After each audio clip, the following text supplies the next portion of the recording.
자, 여러분, 교회 다니는 사람들 그리고 신앙을 가진 사람들을 부르는 여러 명칭들이 있습니다. 교인이라고 이야기하기도 하고 성도라고 이렇게 부르기도 합니다. 그 중에 우리가 가장 익숙하게 그리고 가장 많이 듣는 단어가 있다면 크리스찬 또는 그리스도인이라는 단어일 것입니다. 자, 여러분, 이 그리스도인, 이 크리스찬이라는 단어는 어디에서부터 시작된 단어일까요? 여러분, 우리가 오늘 읽은 성경 말씀을 보면 한 교회가 등장하고 있습니다. 바로 안디옥 교회입니다. 우리가 읽은 본문은 안디옥 교회에 대한 이야기로 채워지고 있는데요, 이 안디옥 교회는 신약에서도 아주 중요한 위치를 차지하고 있습니다. 이유가 있는데 두 가지 이유가 있습니다. 첫 번째는 안디옥 교회에서부터 선교사가 처음 파송하게 되었고 이방인 선교의 시작점이 됐던 곳이 바로 안디옥 교회였다라는 거예요. 그리고 두 번째는 무엇이냐면 우리가 오늘 살펴볼 주제와 같은 이 그리스도인이라는 단어가 처음 불려졌던 장소가 바로 오늘 안디옥 교회였다라는 거예요. 자, 우리 본문 26절 하반부를 다 같이 한번 읽어보도록 하겠습니다. 화면 보면 다 같이 한번 읽어보도록 하겠습니다. 시작.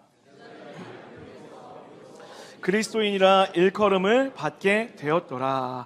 자, 본문에 비로소라고 하는 이 단어는 헬라어로 프로토라고 하는 단어로 최초라는 단어가 있습니다. 다시 말해 안디옥 교회 사람들이 최초로 그리스도인이라 불려지게 되었다라고 이렇게 해석할 수 있는 것이죠. 자, 여러분, 우리가 여기서 주목해야 되는 것은요, 이 그리스도인이라고 하는 명칭이 안디옥 교회 성도들, 그 성도들이 스스로 나는 그리스도인입니다 라고 말해서 생긴 단어가 아니라 사람들, 안디옥에 있었던 교회를 다니지 않았던 그 사람들이 그 교인들을 보며 그리스도인이라 불렀다라는 것입니다. 특별히 당시 사람들이 그리스도인이라고 이렇게 누군가를 부를 때에는 그 안에는 두 가지 시선이 있었다고 해요. 먼저 첫 번째는 어떤 시선이냐면 기독교를 경멸하고 거부감을 가진 사람들이 예수님을 믿는 사람들을 비하하거나 조롱하는 어조로 저 사람 그리스도인이야 라고 이렇게 말하는 게 있었고요. 두 번째는 내가 교회를 다니진 않지만 저 교회 다니는 사람들 참 존경할 만해 라고 이야기하며 저 사람들은 그리스도인이야 라고 말하는 사람들도 있었다라는 거예요. 여튼 중요한 것은 이게 부정적 의미든 긍정적 의미이든 예수 믿는 사람들이 스스로 자신을 그리스도인으로 부른 것이 아니라 사람들이 먼저 그들을 그리스도인이라 불러주었다라는 것에 우리는 주목해야 됩니다. 여러분, 우리가 나 스스로를 그리스도인, 하나님을 믿는다라고 말하는 것은 어찌 보면 조금은 쉬운 것일 수도 있습니다. 하지만 누군가 여러분과 저를 보며 야, 저 사람은 참 그리스도인이야, 저 사람은 참 하나님을 바로 믿는 사람이야 라고 이렇게 불리워진다라는 것은 굉장히 영광스러운 일이면서 굉장히 어렵기도 한 일인 것 같습니다. 예전에 제가 한 청년을 신방하는데 이 청년이 저에게 자신을 소개하면서 이렇게 얘기하는 거예요. 목사님, 저는 뮤지션입니다 라고 얘기하더라고요. 제가 언제 또 뮤지션을 만나보겠어요. 그래서 너무 신기해서 어떤 음악을 해? 라고 이렇게 물어봤더니 흑인 음악을 한다는 거예요. 여러분, 전 태생부터 흑인 음악을 좋아했고 저희 어렸을 때 꿈이 흑인이 되는 거였잖아요. 저도 얘기했죠. 난 R&B 힙합에 완전 빠져있다. 어떤 음악을 좋아하니? 막 이런저런 얘기를 하다가 정말 신나게 얘기하고 있었어요. 그래서 제가 이 청년에게 야, 네가 만든 그 음악 좀 한번 보여줘, 음악 좀 한번 들려줘 라고 얘기했더니 이 친구가 막 웃더니 이러는 거예요. 없어요 라고 얘기하는 거예요. 분명 자신을 뮤지션이라고 소개했는데 음악이 없대요. 그래서 제가 속으로 이게 부끄러워서 그런가? 괜찮아, 목사님 그렇게 귀가 고급이 아니야. 그러니까 나한테 한번 좀 들려줘봐, 듣고 싶어. 뜨고 나면 또 내가 어떻게 될지 모르잖아, 좀 한번 들려줘 라고 이렇게 얘기했는데 친구가 막 웃더니 진짜 없어요 라고 얘기하는 거예요. 알고 봤더니 그냥 흑인 음악을 좋아해서 스스로를 뮤지션이라고 부르고 다니는 거였어요. 결과물이 없어요. 그냥 내가 뮤지션이라고 생각하고 살아가는 거예요. 이런 뮤지션은 음악의 결과물이나 어떤 것을 통해서 뮤지션으로 인정을 받아야 되잖아요. 마찬가지라는 거예요. 그리스도인, 우리 스스로 하나님 앞에서 그리스도인이라고 이야기할 수 있습니다. 하나님의 구원을 믿고 하나님을 따르는 사람이라고 이야기할 수 있어요. 그런데 정말 중요한 것은 무엇이냐면 이 그리스도인이라는 코칭 안에는 내 스스로 내가 그리스도인입니다 라고 말하는 것 이상으로 주변의 사람들이 우리를 보며 야, 저 사람의 삶에서는 하나님을 믿는 자의 태도가 보여, 저 사람의 삶을 보니 저 사람은 진짜 예수를 따라가는 사람이야 라고 하는 고백이 있어야 된다라는 것이죠. 그것이 바로 바로 오늘 안디옥 교회 성도들이 누렸던 그리스도인의 호칭에 담겨있는 의미라는 거예요. 저는 우리 사랑하는 이음의 모든 성도들이 스스로 그리스도인이라 말할 뿐만 아니라 우리의 가족들, 우리와 함께하는 주변의 모든 사람들이 우리를 보며 저 사람은 그리스도인이야 라고 인정받는 그런 참된 그리스도인 되시기를 주님의 이름으로 간절히 축복합니다. 자, 여러분, 그렇다면 우리는 어떻게 그리스도인이라 불리며 살아갈 수 있을까요? 그것을 알아보기 위해 먼저 우리는 이 그리스도인이라는 단어가 가진 의미를 살펴볼 필요가 있습니다. 여러분, 그리스도인이라는 단어를 헬라어로 하면 크리스티아노이라고 이렇게 이야기할 수 있어요. 크리스티아노이는요, 그리스도를 뜻하는 크리스투스라는 단어와 사람들이라고 하는 아노이라는 단어가 합쳐진 단어예요. 그래서 그리스도의 사람들, 그리스도를 따라가는 사람들이라는 거예요. 자, 그렇다면 여러분, 그리스도는 도대체 무엇을 의미할까요? 여러분, 그리스도라는 단어 많이 들어보셨죠? 예수 그리스도. 많은 분들이 예수 그리스도를 한 단어로 아는 분들이 꽤나 있어요. 그게 아니었나라는 표정으로 지금 보는 분들이 꽤 있는데요, 예수와 그리스도는 다른 단어죠. 예수가 곧 그리스도입니다 라고 해서 우리가 예수 그리스도라고 이렇게 불려진다는 거예요. 자, 그렇다면 이 그리스도라는 단어, 이것은 도대체 무엇일까요? 이 그리스도, 크리스투스는 헬라어였는데요, 이것을 구약의 언어인 히브리어로 바꾸면 이렇게 해석할 수 있어요. 우리 한번 따라할까요? 메시아.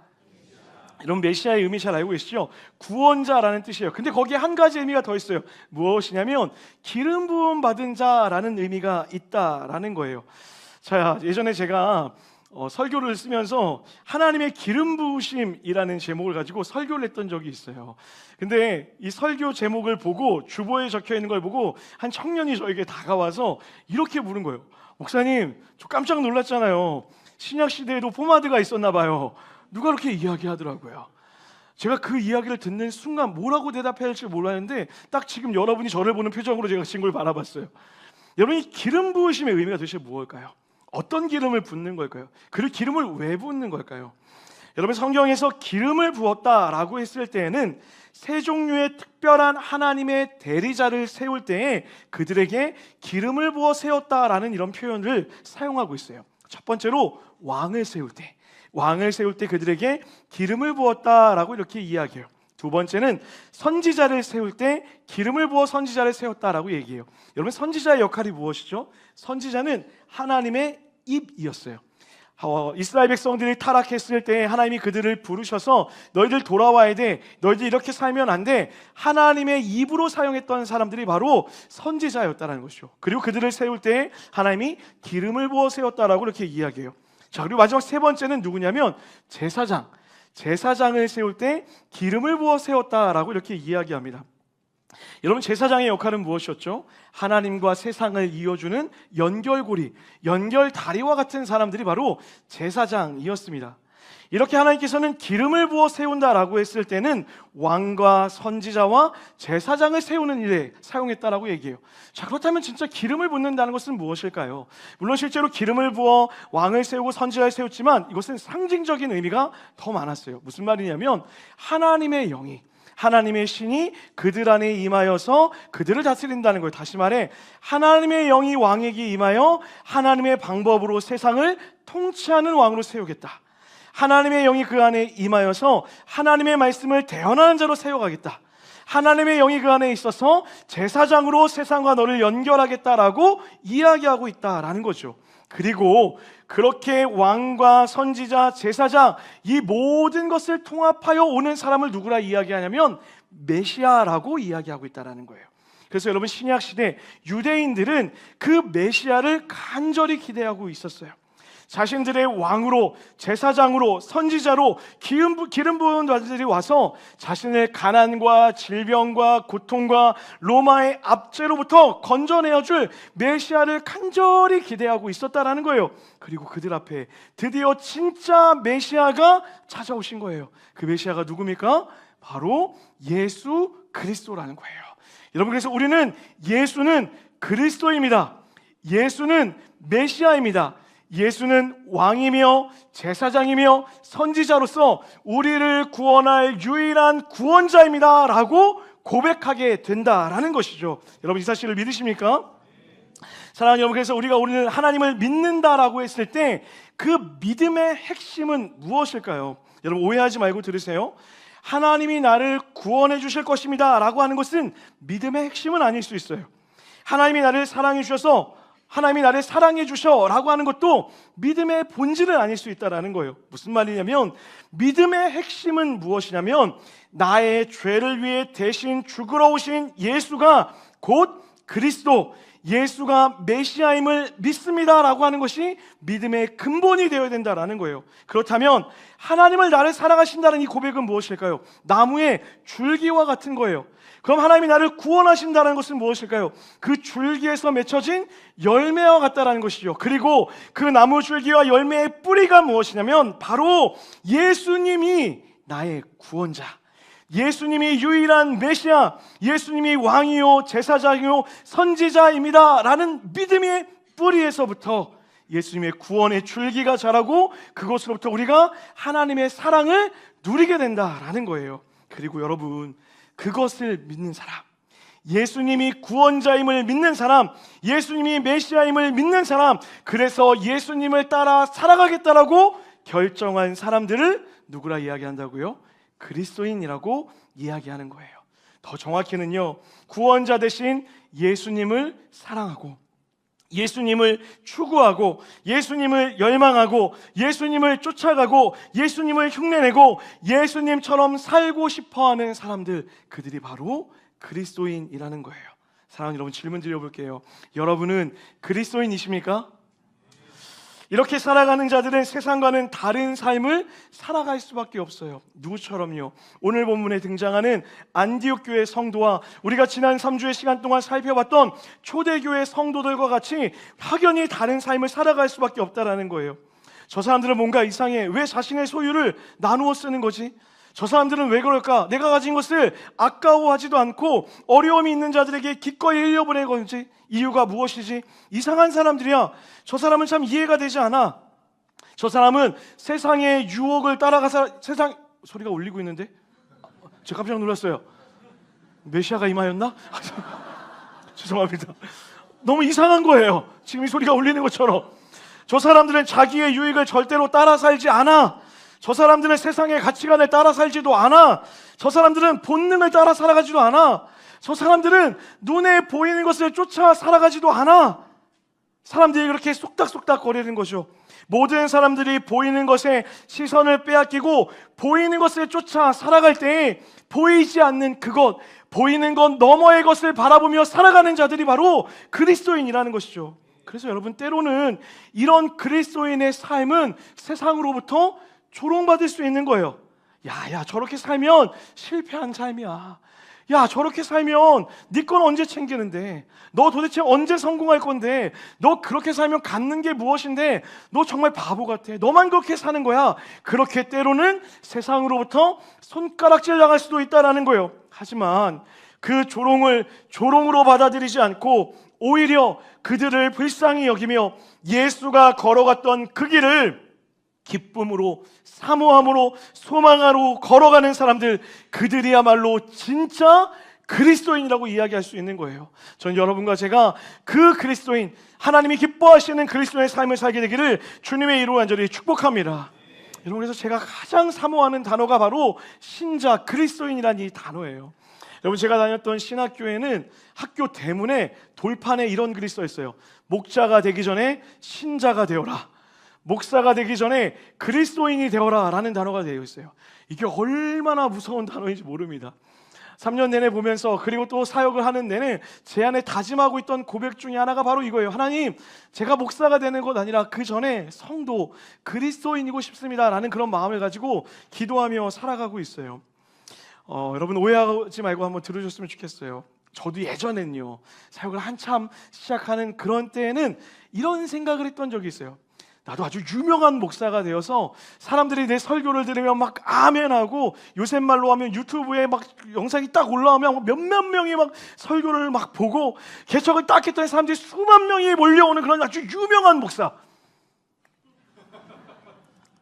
여러분, 저는 지금 그러지 않습니다. 저는 조회수에 연연하지 않아요. 어제 보니까 우리 쇼츠 한 6,500명, 한 8,000명 정도 봤더라고요. 지난주 주일에 한 400명 정도 봤어요. 전 참고로 여러분, 전 절대로 조회수에 연연하지 않습니다. 좀 우스운 이야기지만 여러분 한번 생각해 보세요. 이게 도대체 무슨 소리예요? 제가 수만 명 앞에 설교를 하면 저는 좋은 그리스도인이 된 겁니까? 제가 좋은 교회 안에서 사역을 하고 있으면 개척을 해서 사람들이 수만 명이 올려오면 저는 좋은 그리스도인이 된 겁니까? 아니요, 그건 아무 의미도 없는 거예요. 사랑하는 여러분, 저는 대방 5차에 살고 있습니다. 전세로요. TMI인가요? 저는 가끔 그런 생각해요. 우리 동네에 사는 사람들이 나를 그리스도인으로 보고 있을까?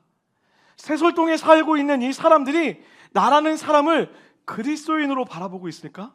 안산과 화성과 향남과 그리고 여기 남양에 사는 사람들이 나를 보면서 야, 저 사람 참 그리스도인 같아 라고 생각하고 있을까? 제일 두려운 게 뭔지 아세요? 여러분이에요. 내가 너무 사랑하는 우리 사랑하는 이음동산교회 성도들이 나를 보며 와, 우리 목사님은 정말 참 그리스도인 같아, 목사님을 보며 그리스도인처럼 살고 싶어 라는 마음을 갖는 것이 아니라 야, 우리 목사님 말빨이 너무 좋아, 말을 너무 잘해, 근데 입만 산 것 같아, 삶은 정말 엉망이야, 저렇게 살고 싶지 않아 라고 말하진 않을까 라는 두려움과 걱정과 염려가 제 안에 있다는 거예요.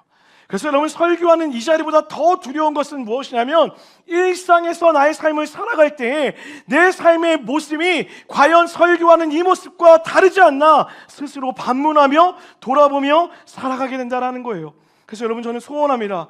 하나님이 여러분이 저를 바라보면서 목사님은 말을 잘해, 목사님의 설교는 좋아 라는 말을 듣는 것보다 우리 목사님은 정말 그리스도인이야, 그 삶이 정말 하나님을 닮아 있어서 나도 그렇게 그리스도인처럼 살고 싶어 라고 하는 그런 고백을 듣기를 날마다 기도한다라는 거예요. 여러분, 저만 그럴까요? 여러분은 어떠세요? 사랑하는 여러분, 여러분은 세상으로부터 어떤 소리를 듣고 계십니까? 여러분, 절대로 착각하시면 안 됩니다. 내가 큰 교회에 있다고, 좋은 교회에서 예배를 드린다고 모두 다 좋은 그리스도인이 되는 것은 아닐 수 있다는 거예요. 내가 주일에 와서 예배를 드리고 헌금도 하고요, 봉사도 하고요, 셀모임도 열심히 참여합니다. 그래서 어느 날 시간이 봤더니 집사도 되고 권사도 되고 장로도 되었어요. 사랑하는 여러분, 여러분이 교회에 얼마나 많은 시간을 머물고 있느냐가 절대로 여러분을 좋은 그리스도인으로 만들어주는 확정이 될 수는 없다라는 거예요. 시간의 양보다 그 시간의 질이 더 중요하다라는 거예요. 다시 말해, 나를 부르신 그곳 교회와 가정과 직장과 모든 삶의 터전 안에서 예수를 사모함으로, 예수가 나의 구원자임을 믿어 예수님처럼 살기를 힘써 노력하여 수고하며 살아가는 그 수고를 볼 때에만 우리의 삶이 진짜 그리스도인이 될 수 있다라는 것이죠. 밖으로부터 저 사람을 봐, 저 사람의 태도를 봐, 저 사람의 결정을 봐, 저 사람의 입술을 봐, 저 사람의 행동을 봐, 저 사람은 예수 믿는 사람이야 라는 이야기를 들을 때만 우리 모두가 진짜 하나님이 기뻐하시는 그리스도인이 되는 것이죠. 사랑하는 여러분, 저는 우리 이음동산교회가 좋은 그리스도인이 많이 모인 좋은 공동체 되기를 주님의 이름으로 간절히 축복합니다. 자, 그렇다면 이제는 우리는 어떻게 살아야 할까요? 어떻게 살 때 우리는 안디옥 교회 성도들과 같이 저 사람들은 그리스도인이야 라는 이야기를 들을 수 있을까요? 다 같이 베드로전서 2장 9절을 현대인의 성경으로, 믿음의 고백으로 다 같이 한번 읽어보겠습니다. 시작.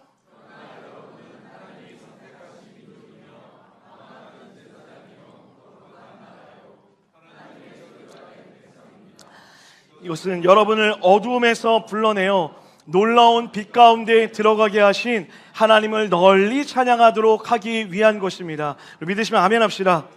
하나님, 우리 이 땅을 택함 받은 자녀로, 왕으로, 제사장으로, 선지자로 살도록 부르셨습니다. 그리고 그런 삶을 통하여 어두움에 있는 세상 가운데 하나님이 누구인지를 여러분과 저를 통해 보이기를 원하신다라는 거예요.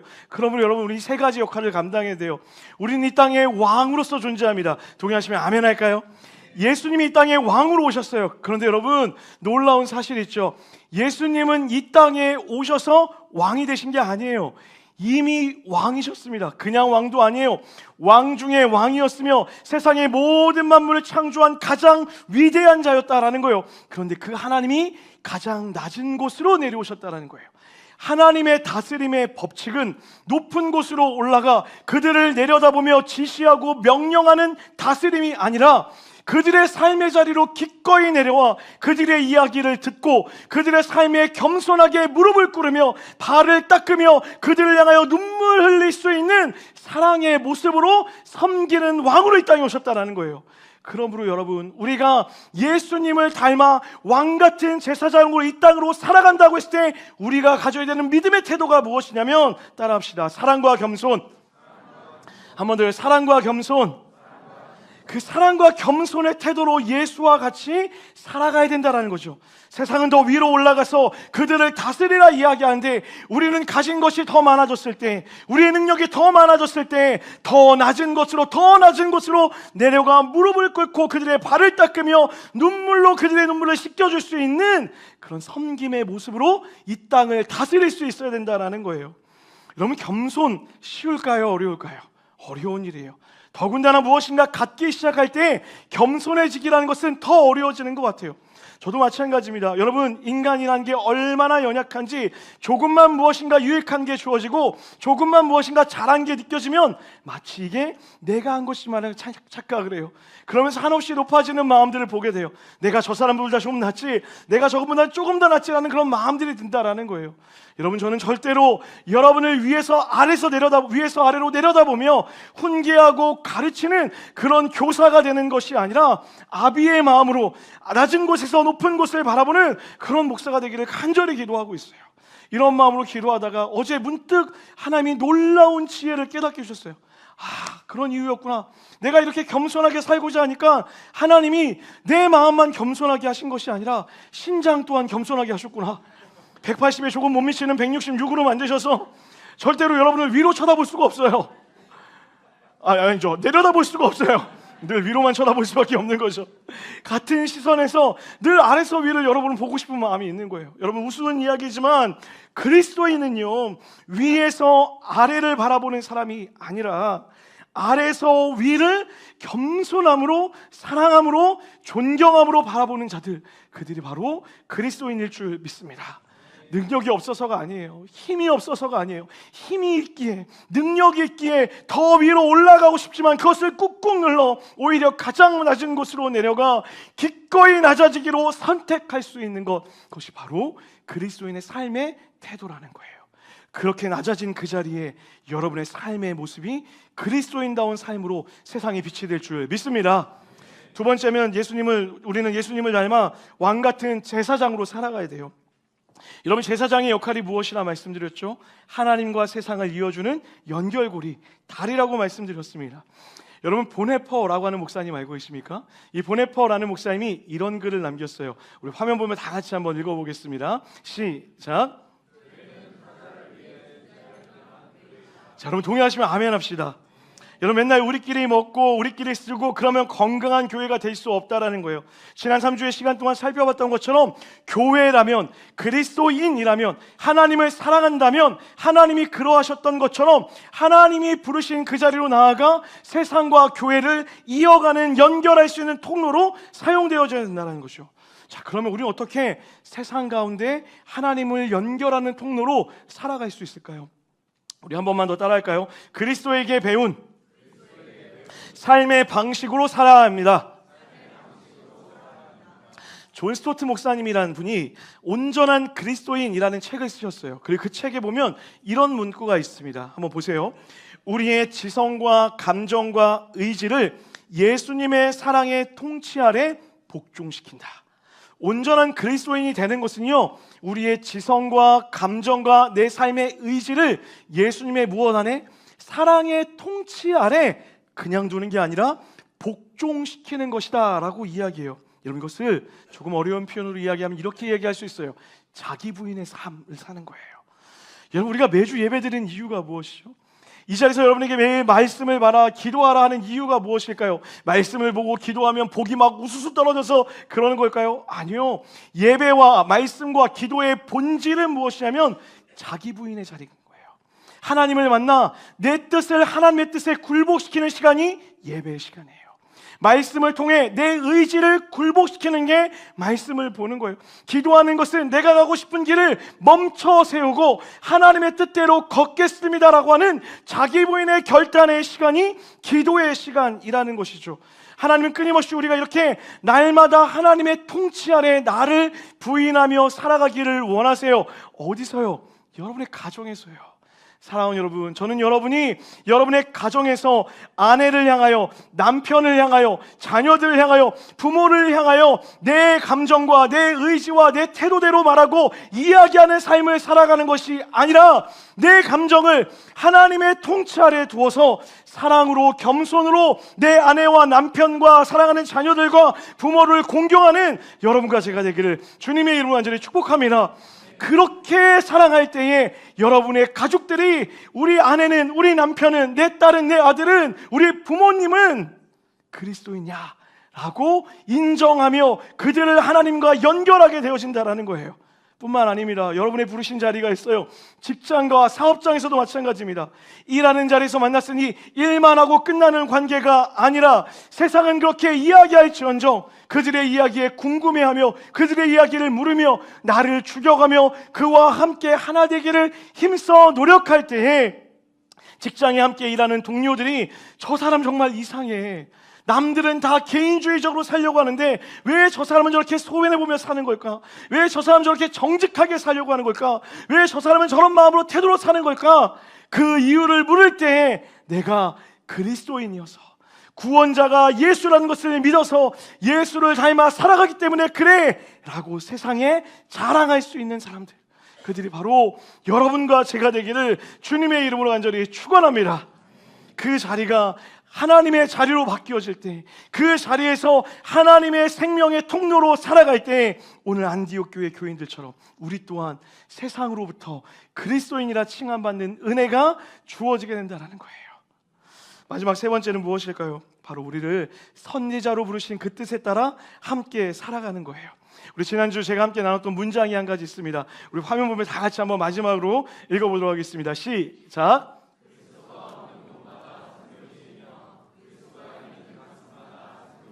우리 믿음으로 아멘 합시다. 여러분 안에 그리스도가 있으십니까? 이제는 그 그리스도가 내 안에 있다면 자기 부인의 삶으로 끝나는 것이 아니라 자기 부인한 이 삶을 통하여 부르신 그 자리에서 부르신 뜻에 합당하게 예수님의 통로로, 사랑의 통로로, 은혜의 통로로, 복음의 통로로 예수의 입이 되어 하나님의 말씀을 대언하며 살아가는 그리스도인이 되어야 된다는 거예요. 여러분, 틀린 것을 틀렸다라고 말할 수 있는 용기가 있으십니까? 이것이 옳은 길이라고 말할 수 있는 용기가 있으세요? 세상은 그리스도인의 삶을 비웃습니다. 세상은 이렇게 살아가는 삶을 아주 어처구니없는 삶이라고, 아주 무식한 삶이라고 손가락질할 때도 있어요. 그런 세상의 한가운데서 하나님의 입이 되어서 그렇지 않아, 여기에 생명이 있어, 이렇게 살아갈 때에 진짜 기쁨이 있어 라고 말할 수 있는 믿음의 용기를 가진 자들, 왕같은 제사장이요 선지자가 되는 것, 그것이 바로 주님이 여러분과 저에게 바라시는 태도라는 거예요. 여러분, 우리 교회는, 우리 성도들은 틀린 것을 틀린 것이라 말할 수 있는 믿음의 용기를 갖게 되기를 주님의 이름으로 간절히 축복합니다.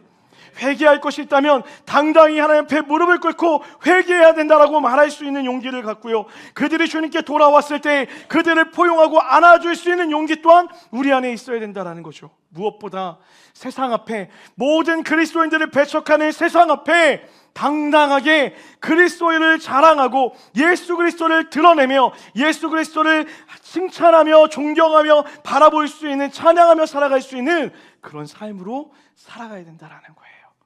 교회 안에서만 뜨겁게 찬양하고 교회 안에서만 두 손을 높이 들고 교회 안에서만 무릎을 꿇고 예배하는 것이 아니라 부르신 자리에서 하나님을 자랑하며 선지자로 하나님의 예언의 입술로 대언하며 함께 살아가는 여러분과 제가 되기를 주님의 이름으로 간절히 축복합니다. 자, 그런 의미로 없사하고 마지막으로 이렇게 인사했으면 좋겠습니다. 당신이 축복의 통로입니다. 한 번 더 인사합니다. 당신이 복음의 통로입니다. 아멘. 말씀을 마무리하려고 합니다. 여러분, 이렇게 우리가 17주의 시간 동안 크리스찬 스타트에 대한 이야기를 살펴봤어요. 그리고 그 이야기의 마지막 그리스도인에 대해서 함께 살펴봤습니다. 믿음에 대한 이야기, 교회에 대한 이야기, 우리 또 헌금에 대한 이야기, 다양한 이야기들을 살펴보면서 마지막으로 결론 짓고 싶었던 단어가 있다면 바로 크리스찬, 그리스도인이라는 단어였어요. 여러분, 저는 이 그리스도인이라는 단어를 생각할 때면 정말 가슴이 막 쿵쾅쿵쾅 뛰며 설레이는 것을 참 많이 느껴요. 예전에 제가 이 그리스도인이라는 마음을 어떻게 갖고 살아갈까라고 고민하던 때에 저에게 보였던 한 장의 사진이 있었어요. 사진 한 장 우리 한번 보여주시겠습니까? 여러분, 저 사진은 피츠버그 파이러츠라고 하는 미국의 유명한 야구팀의 필드에 나가기 전에 걸려있는 걸개예요. 무슨 내용인지 잘 안 보이시죠? 영어로 이렇게 써 있어요. 다 같이 영어를 한번 읽어보자라고 하면 여러분 시험 드실 것 같아서 제가 한번 읽어드릴게요. When I put on my uniform, I feel I am proudest man earth. 여러분, 누가 비웃으시는데요? 저 윤 선생 출신입니다. 여러분, 이 문장이 어떤 뜻인지 이해가 되십니까? 내가 이 유니폼을 입고 그라운드로 들어가는 그 순간부터 나는 이 우주에서 가장 자랑스러운 사람이라고 느껴진다라는 거예요. 너무 멋지지 않습니까? 라커룸에서 그냥 평상시에 옷을 벗고 유니폼을 갈아입어요. 유니폼을 갈아입고 이제 필드로 나가기 바로 그 직전에 문 앞에 저 걸개가 있는 거예요. 그럼 다시 한번 상기시키는 거예요. 너는 이제 최성우가 아니야. 이 유니폼을 입은 자답게 필드 안에서 행동해야 돼라고 이야기하는 거예요. 여러분, 마찬가지 아닐까요? 여러분, 우리는 이 땅에 최성으로 살아갈 수 없어요. 최성으로 살아가는 삶은요, 때로는 너무 두려워요. 때로는 무섭고, 때로는 내가 이 힘으로 무엇을 감당할 수 있을까? 과연 나 같은 사람이 이것을 해낼 수 있을까라고 하는 염려와 걱정이 찰 수 있다는 거예요. 그런데 주님이 우리를 라카룸으로 부르시고 우리에게 구원의 옷을 입히시며 예수 그리스도의 옷을 입히셨습니다. 할렐루야. 이제는 더 이상 최성우라는 사람의 옷을 입고 살아가는 것이 아니라 그리스도로 옷을 입고 하나님이 부르신 그 필드로 나아갈 때에 주님이 우리에게 이야기하는 거예요. 너는 최성우가 아니라 내가 핏값으로 산 나의 사랑하는 자녀야. 그러니 당당해도 돼. 그러니 자랑스럽게 여겨도 돼. 그러니 두려워하지 마. 염려하지 마. 그곳에서 나를 믿는 자답게 나를 힘입어 기쁨으로 살아가지 않겠니? 주님이 여러분과 저에게 이야기하고 있는 거예요. 세상은 두렵습니다. 세상은 어려운 게 맞아요. 그러나 여러분, 내 시선으로 살아갈 때 힘들지만 예수 그리스도를 믿는 믿음, 예수가 나의 구원자이며 예수가 나의 유일한 통치자이며 그 예수를 쫓아 살아가는 삶에는 실패함이 없으며 그 삶은 나를 영원한 삶으로 인도하심을 믿습니다 하는 이 고백이 우리를 세상 가운데서 그리스도인으로 당당하게 기쁘게 살아낼 수 있게 되는 거예요. 그래서 우리는 이렇게 외쳐야 돼요. 나는 예수 믿는 최성우입니다. 나는 예수쟁이 최성우입니다. 저는 여러분이 우리 이음동산교회 모든 성도들이 세상을 향하여 나는 그리스도인이다라고 당당히 말할 뿐만 아니라 세상이 우리를 향하여 그리스도인이라고 칭찬하는 은혜의 발걸음 있게 되기를 주님의 이름으로 간절히 축복합니다.